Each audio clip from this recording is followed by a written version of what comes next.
प्रणाम, नमस्कार, बहुत स्वागत है आपका उस कार्यक्रम में जिसका नाम है हे प्रभु आनंद दाता। सीधे विषय की तरफ आते हैं हम। इससे पहले के एपिसोड में बात हुई थी प्रतिशोध की, बदले की, और इसी के परिवार का एक सदस्य है पाप, अनाचार। पाप के लिए एक शब्द हमेशा कहा जाता है कि ये व्यक्ति को अंधकार में डाल ही देता है। जो प्रकाश में रहता है वो कभी पाप की तरफ उसका ओरिएंटेशन या उसका उस तरफ बढ़ना संभव ही नहीं है, यानी कहीं ना कहीं वो अंधकार में है। इसीलिए क्षमा सहित ये बात महाभारत में कौरवों के कुल के प्रमुख धृतराष्ट्र जी के संदर्भ में की जाती है कि वो देखने में सक्षम नहीं थे। ये तो एक सांकेतिक बात होगी। कई अनेक ऐसे विद्वान और संत हमने देखे हैं जिनकी दृष्टि नहीं थी, लेकिन उनकी भीतर की दृष्टि इतनी अच्छी थी कि न उन्होंने स्वयं भगवान को देखा, बल्कि संसार के अनेक अनेक करोड़ों लोगों को उन्होंने ईश्वर की अनुभूति, प्रत्यक्षानुभूति कराई। लेकिन पाप के लिए ये शब्द हम सुनते हैं कि पाप के शायद नेत्र नहीं होते। नेत्र होते तो वो देख पाता तो भले बुरे का वो अंतर कर पाता, और अंतर कर पाता तो पाप की अंधेरी काली मायावी दुनिया की तरफ जाना नहीं होता। पहली चीज तो यही मन में आती है कि आखिर पाप क्या है। पाप और पुण्य की परिभाषा हमारे लिए अपनी अपनी है। एक भिक्षुक खड़ा है मार्ग पे, आर्तनाद कर रहा है, कुछ पैसे दे दो। कुछ लोगों ने दिया, उनको पुण्यात्मा बताया उसने। जिन्होंने नहीं दिया उनसे कहा ठीक है, मेरी दुरावस्था है, आप भी पापी ही प्रतीत होते हैं। अब ये परिभाषा एक ऐसे व्यक्ति ने गढ़ी है जिसको उसके वांछित परिणाम नहीं मिले आपसे, तो उसने आपको पापी कह दिया। लेकिन दरअसल ये जो पाप की परिभाषा है, इसमें सबसे महत्वपूर्ण बात है कि क्या पाप के नेत्र होते हैं, क्या वो देख पाता है, क्या वो देखने में सक्षम है। अगर देखने में सक्षम है तो फिर उसकी आंखों में वो पट्टी क्यों बंध जाती है, जिस पट्टी को हम कहते हैं कि धृतराष्ट्र रूपी पट्टी है। वो कि सब कुछ दिख रहा है फिर भी कुछ नहीं दिख रहा है। आज इसी विषय पर हम बात करेंगे। पाप एक ऐसा विषय है जो सृष्टि के आरंभ से लेकर अब तक आपको, हमको, सबको कहीं ना कहीं अपनी तरफ न सिर्फ खींचता है, बल्कि ये जानने का एक बहुत गहरा जिज्ञासु भाव भी उत्पन्न करता है कि पाप है क्या और पाप का शमन कैसे हो सकता है। लेकिन आज एक नया बिंदु जो इसमें है, विद्वान वक्ता जो हमारे हैं, भगवत गीता के अध्येता, मानस मर्मज्ञ प्रोफेसर डॉक्टर सुरेंद्र बिहारी गोस्वामी, उनसे हम जानेंगे कि पाप के नेत्र क्या है। तो सीधे मैं चलता हूँ इस प्रश्न के साथ उन्हीं की तरफ। प्रणाम कर रहा हूँ गोस्वामी जी, विषय आपके सामने। आज आपने अपनी विवेचना जो प्रारंभ की तो मुझे एक चलित शब्द ध्यान आ गया जी। चलित शब्द जो प्रचलन में, बोलचाल में हम बोलते हैं, उसमें कहते हैं कि पाप अंधा होता है। हाँ, बिल्कुल ठीक। पाप अंधा होता है। तो ये तो अंधा ना होकर अंधकासुर हो गया कि अंधा है और इतना शक्तिशाली है। यदि इसकी दार्शनिक व्याख्या करें तो पाप जो है वो मति के दो भाग हैं। मति का अर्थ होता है बुद्धि, सद्बुद्धि। आपकी बुद्धि के दो भाग हो गए। एक जहाँ बुद्धि है उसे हम कहते हैं सुमति, और एक जहाँ बुद्धि का अभाव है उसे हम कहते हैं कुमति। तो जब बुद्धि का अभाव हो जाता है तब वहाँ विषयों का अंधकार फैला हुआ होता है, घना अंधेरा चारों तरफ विद्यमान हो जाता है। तो अंधेरे में जो कार्य किया जाता है वो पुण्यमय नहीं होता, वो पापमय होता है। अंधेरा से तात्पर्य समझिए, अंधेरा यानी दिन का प्रकाश और रात का उजाला नहीं। जहाँ ज्ञान का अभाव होता है, अज्ञानता में आप जब डूब जाते हैं तो फिर आप अंधे हो जाते हैं ना, अंधेरे में काम कर रहे हैं आप। क्योंकि अंधेरे में आँख वाले और बिना आँख वाले दोनों एक जैसे हो जाते हैं। तो कुमति वो अंधकार है जहाँ मति जो है होती ही नहीं है। तो मति जब होती है तो सुमति का जो कारण तत्व है, सुमति से जो फलश्रुति मिलती है उसे आप पुण्य कहते हैं। इसलिए आपने देखा होगा कई बार बोलचाल की भाषा में हम पुण्यमति शब्द का उपयोग करते हैं किसी विद्वान के लिए, किसी पुण्यमति इनके दर्शन हुए। पुण्यमति, जिनकी मति सुमति है वो पुण्यमति होती है। तो अब जहाँ मति नहीं है, कुमति है, वहाँ पाप है। कई बार आपने मुझसे प्रश्न भी पूछा, इस प्रश्न का उत्तर भी आज इस विवेचना में स्पष्ट हो जाएगा कि ऐसा क्या होता है हमारे जीवन में जो नाना प्रकार की समझाइश लोग हमें देते हैं। कई सन्मार्गी हमें मिलते हैं, कई समाज सुधारक हमारे बीच आते हैं, कई साधु संत आते हैं, कई अवतार परमात्मा अलग अलग रूपों में ग्रहण करते हैं, तब भी हम सुमति के रास्ते में क्यों नहीं चलते? क्यों नहीं चल पाते सुमति के रास्ते? सुमति के रास्ते तो बताए जा रहे हैं, सुमति के रास्तों पर चर्चा आज भी है, लेकिन हम चल क्यों नहीं पाते? हमारे जीवन में ये परिवर्तन क्यों नहीं आ पाता? ध्यान रखिए, मानवीय स्वभाव में मन हमारा अधोगामी है। मन और विषयों की प्रीति अनंत काल से चली आ रही है। जैसे ही काम उत्पन्न हुआ वैसे उसने कुमति का सूत्रपात किया था। ब्रह्मा ने जैसे ही अपने मानस पुत्र काम को उत्पन्न किया तो ब्रह्मा इत्यादि जो है उन सबको अपनी पुत्री संध्या शोभायमान लगने लगी थी। ध्यान रखिएगा, मति का हरण जो है अनंग करता है, काम करता है। काम का एक नाम अनंग है, और काम का अर्थ होता है विषय। तो विषय और मन में बड़ी प्रीति है, इसलिए जितने भी विषय चर्चा है आप देखो मन को बहुत अच्छी लगती है। आप देख लें कि कोई पढ़ रहा हो और उसके पास जाकर कहें अरे तुम्हें मालूम है कितनी अच्छी फिल्म आई है, वो तुरंत पढ़ना रोक देता है, कौन सी आई? यानी आपको भौतिकता की चर्चा जो है जी, जी। वो भीतर की तुलना में ज़्यादा सुंदर लगती है, जबकि भीतर की चर्चा आप सुनना नहीं पसंद करते।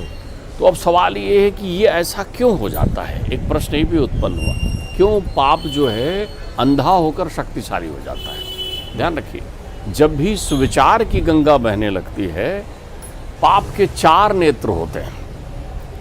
पाप के 4 नेत्र होते हैं, इसके भीतर और अंदर दोनों प्रभाव पड़ता है। जब मैं आपसे बाहर कहूँ मतलब बहिर्जगत, भीतर कहूँ मतलब सुधारक के जीवन में क्या प्रभाव आ रहा है, आप भी प्रभावित होने लगते हैं उससे। आप देखिए कैसे आप विलुप्त हो जाते हैं, अदृश्यमान दृश्य हो जाता है और दृश्यमान अदृश्य हो जाते हैं।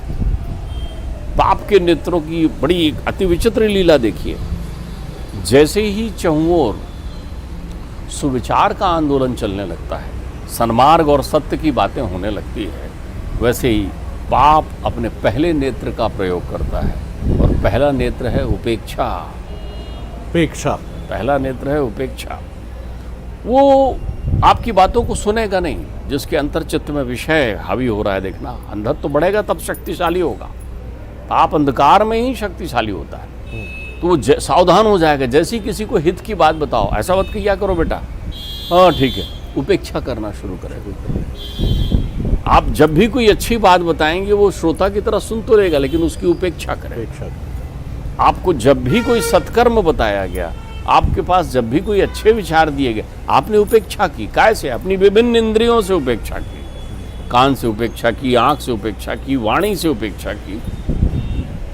तो साधक जब देखता है कि ये उपेक्षा कर रहा है, तो ध्यान रखिएगा, साधना की खड़क होती है, वो उतना ही तेज बढ़ते जाता है जितने कि उसको विरोधाभास मिलता है। संयम उतना ही मजबूत हो जाता है जितना तिरस्कृत होता है। तो जैसे ही आप उपेक्षा करते हो, वो और घनत्व से आपकी ओर बढ़ता है। कल कहा था ना, ये करना ही है। सत्य का संभाषण श्रेष्ठ है। वो और विविध आयाम से उस सत्य की स्थापना के लिए आगे बढ़ने लगता है। वो नाना प्रकार के पापाचार के अंत करने का बीड़ा उठा लेता है। वो अपना प्रभाव दिखाता है, क्यों? स्वयं जागृत है, स्वराट है, सत्य में वो जयते। तो जब उसका प्रभाव चहुं ओर फैलता है कि देखो भाई उस रास्ते में चला, ऐसा हो गया, ये हो गया, तो उपेक्षा के नेत्र फूट जाते हैं। तो सबसे पहला सूत्र तो ये है गोस्वामी जी कि अगर कोई भी सद्विचार हमें, या हमारी किसी ऐब या हमारी किसी बुराई के लिए कोई भी हमें सलाह अच्छी मिले और हम उसकी उपेक्षा करें, तो पाप का नेत्र हमारे भीतर है। देखिए, सांसी को तो मोसी को काजर होत है, बुंदेलखंडे में कहावत कहा गया है कि अगर सच बोल दो तो ऐसा लगता है कि मोसी ने जोरदार आंखों में काजल लगा दिया है। तो जब आपको कोई बात चुभने लग जाए तो आप समझ लेना अब आप उपेक्षा के नेत्र को जो है ना कि उससे विरक्त होने वाले हैं, पाप वाह, बढ़ रहा है। बहुत बहुत अच्छी बात। जैसे ही कोई बात की आप उपेक्षा करने लग जाएं तो आपकी हितार्थ है। अब आप देखिए आपकी मति कुमति हो रही है। पाप के दूसरे नेत्र पर आपने बड़ी अच्छी बात की, एक शब्द लगाया, अनाचार और अत्याचार। ये बड़े अच्छे शब्द हैं पारंपरिक। दूसरा शब्द जो है अनाचार है, ऐसा आचरण करना जो आपको शोभा नहीं देता। तो कौन सा आचरण आपको शोभा नहीं देता? आलोचना करना, निंदा करना। फिर आप क्या करने लगते हैं? ऐसी सुंदर बातों की निंदा करने लगते हैं लोगों के बीच में। ठीक बात। अरे ये क्या वेद पुराण रखा है, ये क्या शास्त्र रखा है, बाबूजी तो ऐसा बोलते ही रहते हैं, उनको क्या सुनना, बैठ के 3 घंटा सुनो, क्या मिलना है, कौन भगवान प्रकट हो जाएंगे, क्या हो जाएगा तुम्हारे जीवन में। अब आप देखिए ये एक आंदोलन चलाना शुरू कर रहे हैं, क्योंकि बारी है आपके दूसरे नेत्र की जाने की। वाह। तो आप अनाचार करने लगते हैं। आप घर में आते हैं, आप कहते हैं ये क्या 4 घंटा पूजा कर रही हो माँ, ये मुझे पसंद नहीं भाई, ये उपास त्रास मुझे बिल्कुल पसंद नहीं, ये शास्त्रों की बातें बिल्कुल पसंद नहीं, ये आपके रोज रोज के लेक्चर मुझे पसंद नहीं, अपने पास रखिए। आप पीठ पीछे भी लोगों को बोलने लगते हैं, बैठ गए क्या, वहाँ गए थे क्या, अच्छा गोस्वामी जी से मिले क्या, अरे वो तो बता रहे होंगे बस कि जीवन और धर्म और दर्शन और क्या है, क्या सुनना। तो साधु संत महात्मा गुरुजन आदरणीय माता पिता इन सब की निंदा आप करने लगते हैं, निंदा करने लगते हैं। यही निंदा का स्वरूप है। ध्यान रखिएगा घर में पाप का कैसा प्रवेश होता है। जब घर में भाई भाई लोग मिलकर रहते हैं, खूब खिलखिला कर रह रहे हैं, एक शादी ब्याह होती है तो देवरानी जेठानी सब अच्छे से मिल के रह रहे हैं, लेकिन अचानक खुसफुसाहट शुरू हो जाती है, वो ना उसकी वो आदत मुझे पसंद नहीं है। निंदा अनाचार पसंद नहीं है तो कहो ना उससे जाकर, संशय है तो प्रकट करो ना उसके पास जाकर के, चुपचाप क्यों सोच रहे हो। देखिए कहीं पर किसी अनुकूल वातावरण में सुविचार के विरोध में आपका मौन हो जाना भी निंदा है। बहुत बढ़िया। आप मौन से निंदा करने लगते हैं। आज फिर एकादशी है ना, फिर वही नाटक शुरू होगा, निंदा। दूसरा नेत्र भी आपका जो है उस सुविचार जो है अपने ज्ञान खडक से फोड़ देता है। अब आप निंदा नहीं करते, लेकिन देखिए इसका दूसरा प्रभाव भीतर में क्या प्रभाव हो रहा है। आपके निंदक खत्म हो गए, आप प्रशंसनीय होने लगते हैं। आपको लगता है हाँ मेरे निंदक खत्म हो गए, मतलब मेरा विचार अच्छा चल रहा है। देखिए विचार किसी और के लेकर आप आगे बढ़ रहे थे, कहीं और से प्राप्त हुआ था। अब जिनसे प्राप्त हुआ वो छोटे होते जा रहे हैं, आप बड़े होते जा रहे हैं। पाप दुधारी तलवार है। जो श्रेष्ठ विचारक आया, जिसकी समझ के कारण आपकी निंदा की प्रवृत्ति खत्म हो गई, क्योंकि वो नेत्र फोड़ दिया उन्होंने, ज्ञान नेत्र जागृत करना चाह रहे हैं वो नेत्र फोड़ दिया। उसका एक प्रतिलोम प्रभाव क्या हुआ, वो प्रसन्न हो गए। किसी ने कहा बाबूजी आजकल वो आपकी निंदा नहीं करता। अब आप खुश, हाँ समझा दिया था ना मैंने, इसलिए निंदा नहीं करता। देख रहे हैं पाप दोनों तरफ असर करता है। तो दूसरा नेत्र निंदा का, जिसको आप अनाचार कहते हैं। अब जब पूरे वेग से सुविचार चारों तरफ पहुंचने लगा तो आपने जो है दंड की नीति अपनाई, आप अत्याचारी हो जाएंगे। पाप फिर क्या करता है, अत्याचार करता है। कलयुग में नाना प्रकार के अत्याचार होंगे। लोग बोलते हैं ना, ऐसा बोलोगे तो मुंह तोड़ देंगे, ऐसा करोगे तो हाथ पैर तोड़ देंगे, ये किसी ने किया तो वो हिंसक हो रहे हैं, हम मार देंगे तुमको, ये किया तो काट देंगे तुमको, इधर कर दिया। अब आप हिंसक हो गए। आपने देखा होगा आंदोलन के 2 स्वरूप थे, एक आग्रह वाला, एक हिंसा वाला। एक में सत्य का आग्रह किया जा रहा था और एक में हिंसा किया जा रहा था। आंदोलन के दोनों स्वरूप थे, लेकिन दोनों के उद्देश्य में शुचिता थी, विचारधारा शुचिता। आज जो है सत्य तो विलुप्त है ना, बंद पट्टी है ना, आप अत्याचार की पराकाष्ठा पर पहुंच गए, बलात् उत्पीड़न करने के लिए। तो तब पाप जो है अत्याचार रूपी अस्त्र निकालता है, नेत्र खोलता है अपने, अत्याचार बढ़ने लगते हैं चारों तरफ, जिसको आप कहते हैं यदा यदा हि धर्मस्य ग्लानिर्भवत भारत, चारों तरफ त्राहिमाम हो जाते हैं। तब सुमति को, पुण्यमति को और बल मिलता है, तब वैचार को और बल मिलता है, और संयमी हो जाता है, और वो उसके विरुद्ध खड़ा होता है, और जन जागृति करना चाहता है। चारों तरफ लोग हिंसा का प्रभाव देख लेते हैं कि हिंसा जीवन का सार नहीं है, हिंसा जीवन का सार नहीं है। देखते जाइए, प्रकट अप्रकट हो रहा है और अप्रकट प्रकट हो रहा है। लोग सदविचार को प्रणाम करने लगे, क्या बात है, कितनी सुंदर बात है। ध्यान, धारणा, समाधि, योग इत्यादि की बड़ी चर्चा होने लगती, महापुरुषों की बड़ी चर्चा होने लगती। तीसरा नेत्र भी गया अत्याचार का। तो फिर पाप क्या करता है, जब अत्याचार भी चला गया तब फिर वो अपने सम्मान का नेत्र खोलता है। अंतिम ब्रह्मास्त्र है जिससे आप चूक नहीं सकते। आपकी मति को विफल करेगा ही वो, क्योंकि अब अंधेरा होने वाला है और अंधेरे में वो शक्तिशाली हो जाएगा। तो फिर वो क्या करता है, जगह जगह बोलना शुरू करता है, नहीं नहीं ये हमारी भूल थी, कितनी अच्छी बात कह रहे हैं पिताजी, कितनी अच्छी बात कह रहे हैं, कितने अच्छे हमारे वेद शास्त्र, कितने अच्छे सत्संगी, कितने अच्छे फलाने महात्मा जी। वो आपके घर पहुंचता है चरण वंदन करने, आपको पूजनीय बना लेता है, जगह जगह फोटो लगा देगा, जगह जगह तस्वीरें बना देगा, जगह जगह मूर्तियां रख देगा, जगह जगह शंखनाद करने लगेगा, सत्य की जय हो, सत्य की जय हो, वाह, केवल बोल रहा है। अब आप ध्यान रखिए, सम्मान का नेत्र भी जो है वो फूट गया पाप का, अब वो अंधा हो गया। अब आप चहुओर पूजनीयता का वातावरण तो देख रहे हैं, लेकिन आचरण का वातावरण नहीं देख रहे हैं, क्योंकि अब आप कुमति में हैं पूरी तरीके से। आपको केवल प्रदर्शन करना है जी। तो आप सब प्रदर्शन करते तो घूम रहे हैं, आप क्या कर रहे हैं भगवान के सामने? बड़े महान, इनकी बराबरी हम कहाँ कर सकते हैं। वो आए आपको बताने के लिए कि इस मार्ग पर चलो, तो आप कहेंगे हम तो अंधे हैं, हमने मति तो छोड़ दी है ना। आप मेरी बात समझ पा रहे हैं कि नहीं समझ पा रहे हैं? अब आपने उनको महान बना दिया। विवेकानंद जी, आहा, उनकी कथा सुनिए साहब, कितनी बढ़िया विवेकानंद जी ने यही कहा सबसे है। भयानक पक्ष है इसका। ये वो पक्ष है जो पाप को नेत्रविहीन कर देता है। ये चौथा ब्रह्मास्त्र है। अब आप सम्माननीय हो गए हैं, आपको सम्मान तो दे रहा है, लेकिन आपका अनुकरण नहीं कर रहा है, आपका अनुसरण नहीं कर रहा है। वो तो प्रसन्न है, झंझट खत्म। रोज रोज पिताजी बोलते थे फूलमाला टांगो, समाधि बना दो, बहुत बढ़िया पिताजी ने संसार के लिए। अब आप तो वही कर्म कर रहे हैं ना जो आपको करना है, मतलब तो आपने दूसरे झरोखे का उपयोग किया जहां अंधेरा था। पाप का ऐसा कपट युक्त प्रयोग है ये, जिसने इस विश्व को बहुत छला है अनेक अनेक कालों में। छल रहा है और उसके छलने की संख्या बढ़ती चली जा रही है। अब आप देखिए, जगह जगह सम्माननीय लोग आपको दिखाई पड़ेंगे, तो आप तो सम्मान देकर आ जाते हैं ना, तो आप सम्मान के पथ पर चलते हैं कि नहीं? वो थोड़ी चलना है, माला पहनाना था, नमस्कार करना था, हाथ जोड़ना था।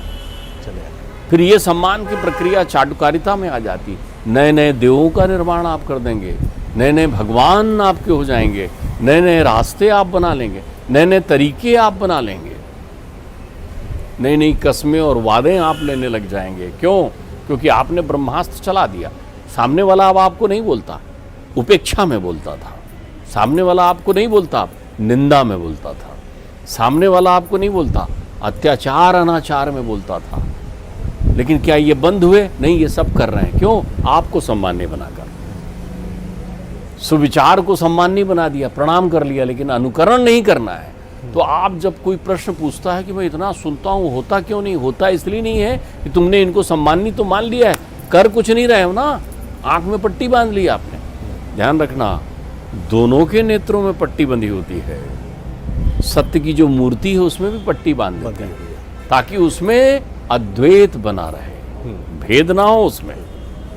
उसमें पुण्यमती और कुकृत करने वाले पापी एक घाट पर पहुंचते हैं निर्णय के लिए। वो निर्णय शास्त्र सम्मत निर्णय देकर आपको आगे प्रशस्त करते हैं आपके मार्ग की। आप दंड के भागी हैं या पुरस्कार के। उन्होंने अपने लिए एक सत्य विश्लेषण करने के लिए आंखों में पट्टी बांधी है, लेकिन ये स्वभावतः अंधे होते हैं। इसलिए ध्यान रखिए।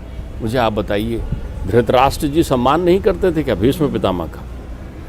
धृतराष्ट्र जी सम्मान करते थे, लेकिन उपेक्षा करते थे विदुर की, उपेक्षा करते थे विदुर की। क्या धृतराष्ट्र जी कृष्ण का सम्मान नहीं करते थे? करते थे सम्मान, लेकिन निंदा करते थे, कृष्ण की निंदा करते थे। क्या दुर्योधन को विदित नहीं था क्या कि सर्वप्रतापी कृष्ण उनके सारथी हैं और चले आ रहे हैं? तब भी दुर्योधन ने हिंसा का रास्ता अपनाया था। तो पाप ऐसे नहीं अंधा होता, चार आंखों वाला होता है। और जो सुधारक होते हैं, विचारक होते हैं, प्रेरक होते हैं, ये चारों नेत्रों को जब तक कि खत्म करते हैं तब तक खुद सम्मानी हो गए होते हैं। क्योंकि सम्मान का ब्रह्मास्त्र जो है अच्छे अच्छे को, पुण्यमती को डिगा देता है। आप प्रसन्न हैं, वो शराब रोज पीता है, लेकिन आपके चरणों में तो आता है ना, आपके चरण वंदन करता है, चरण पखार के जाता है। यही बहुत सुंदर बात है। देखिए कितने बेहतरीन और उच्चतम मानदंडों से युक्त दृष्टांतों के जरिए गोस्वामी जी ने ये बात हमें बताई है। पाप और पुण्य के अंतर को समझने के लिए ये भी समझना बहुत आवश्यक है कि पुण्यमती जिसके लिए शब्द प्रयुक्त हुआ है यहाँ, जिनकी बुद्धि सद्मार्गी है, जो ईश्वर के सच्चे अनुगामी हैं, जो ईश्वर के पथ पर चलना चाहते हैं, वो अपने प्रतिद्वंद्वी, अपने आलोचक, उसमें भी अच्छाई देखते हैं। गोस्वामी जी से ही हमने बहुत सुंदर दृष्टांत सुना कि कर्ण के रथ से जब अर्जुन का रथ किंचित मात्र के लिए हिलता था तो कृष्ण साधु साधु साधु, अद्भुत हो कर्ण, अद्भुत हो। अर्जुन के रथ से जब कर्ण का रथ पूरा हिल जाता था, जैसे धरती में भूकंप आ गया है, तब भी कृष्ण अपनी उसी मंद स्मित मुस्कान के साथ देखते रहते थे। पार्थ और परिश्रम करो, अभी और ज़्यादा प्रहार करने की आवश्यकता है। व्यक्ति स्वांग जीवन में करता है, अर्जुन ने भी काफ़ी देर तक स्वांग किया कि चुप रहूं चुप रहूं। जब फिर जरा सा रथ में कंपन हुआ कर्ण के बाण से और कृष्ण ने फिर कहा साधु साधु, धन्य हो तुम। अर्जुन झुंझला गए, हे पार्थ, मेरे बाण से पूरा रथ कांपता है, तब आपके मुंह से एक शब्द नहीं निकलता। तो उन्होंने कहा, हाँ अर्जुन, बड़ा सुंदर प्रश्न है, तुम्हारे रथ पर मैं त्रिलोक का स्वामी स्वयं बैठा हूँ, और ये जो पताका धर्म ध्वजा फहरा रही है तुम्हारे रथ पर, इस पर स्वयं हनुमान जी विराजमान है। फिर भी ये वीर युवक अपने तीरों से इस रथ को हिला देता है, और तुम्हारे रथ उसे समूचा भी हिला दें। ये वो भाव है, ये वो दृष्टि है। लेकिन पापाचारी अगर प्रशंसा भी करता है तो कपट से करता है, बड़ी कुटिल मुस्कान से करेगा। अद्भुत है, वाह, जय श्री कृष्ण, अद्भुत है आप, प्रणाम है आपको, जैसा शकुनी का हमने रूप देखा है। चाहे खेल का मैदान हो, चाहे फिल्में हो, चाहे साहित्य हो, हम खल चरित्रों को देखना, पढ़ना, उनका आनंद उठाना अवश्य पसंद करते हैं, लेकिन अंत में उन्हें ध्वस्त होते ही देखना चाहते हैं। तो ये चुनना आपको हमको है कि हम उस ध्वस्त होने वाली, नष्ट होने वाली ब्रिगेड में शामिल होंगे, भले ही 4 आंखें हों पाप की, या पुण्यमती स्वरूप के उन अनन्य लोगों के साथ रहना चाहते हैं जहाँ सहजता है, सरलता है, शांति है, और सबसे अपने भीतर प्रवेश करके ईश्वर तक पहुँचने के मार्ग को ढूंढ लेना। बहुत आनंद आया गोस्वामी जी। अगले एपिसोड में एक और विषय लेकर उपस्थित होंगे। प्रणाम, नमस्कार।